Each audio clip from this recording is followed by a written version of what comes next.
जो मुक्त हो गया है सुख दुख से, वो फिर क्यों जीता है? वो फिर जीता नहीं है, फिर जीवन होता है।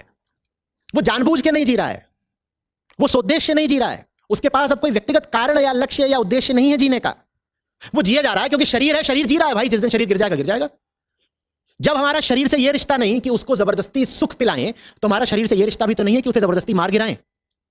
शरीर चल रहा है, उसका अपना एक वेग है, वो उसको चलने देता है। और जब तक शरीर है, वो अपने समय का क्या उपयोग करता है? वो कहता है मैं सुख दुख से मुक्त हुआ, दूसरों को भी मुक्ति दूंगा, बांटूंगा। मुझे जीने का कोई शौक नहीं। पर जब तक जी रहे हैं, जी ही रहे हैं, क्या जबरदस्ती मर जाए?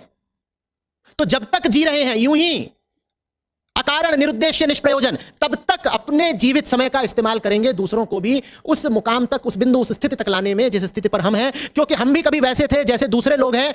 जो दूसरे लोगों की स्थिति है उसमें कितना दुख है वो हमें पता है, और हम जानते हैं इन दोनों स्थितियों में रह करके कि जो सामान्य लोगों की स्थिति है उससे कहीं ज्यादा बेहतर है वो स्थिति जो आज हमारी है। हम ऊंचे उठे हैं, हम जानते हैं कि ऊंचा उठा जा सकता है। हम दूसरों की भी मदद कर रहे हैं, दूसरों की मदद भी कर रहे हैं क्योंकि हमारी भी मदद हुई थी।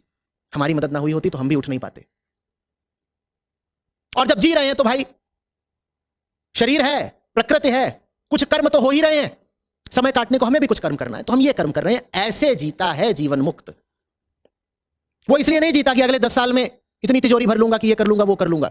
उसके पास लक्ष्य अगर होते भी हैं तो निर्वैयक्तिक, इम्पर्सनल होते हैं, अपने लिए नहीं होते, दुनिया के लिए होते हैं।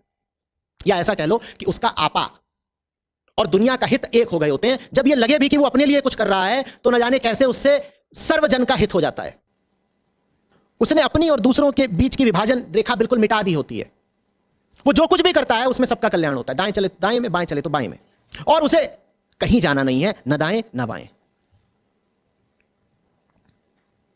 समझ में आ रही बात? ये जीवन मुक्त की दशा है। लेकिन जीवन मुक्त की दशा कोई शब्दों में बयान करने की बात थोड़ी ही है, बल्कि मैं जितना ज्यादा बोलता जा रहा हूं तुम्हारे लिए खतरा पैदा करता जा रहा हूं सचिन।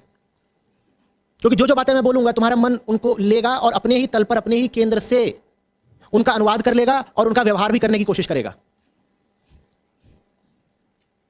जीवन मुक्त के बारे में मैंने जो कुछ कहा तुम उसे किसी न किसी तरीके से पकड़कर वैसा आचरण करने लग जाओगे, और ये बड़ी खतरनाक बात हो जाएगी। क्योंकि तुमने जीवन से मुक्ति पाए बिना अपने आप को ये समझा लिया कि देखो मैं भी कुछ कुछ तो जीवन मुक्त हो ही गया हूं, 16.5%।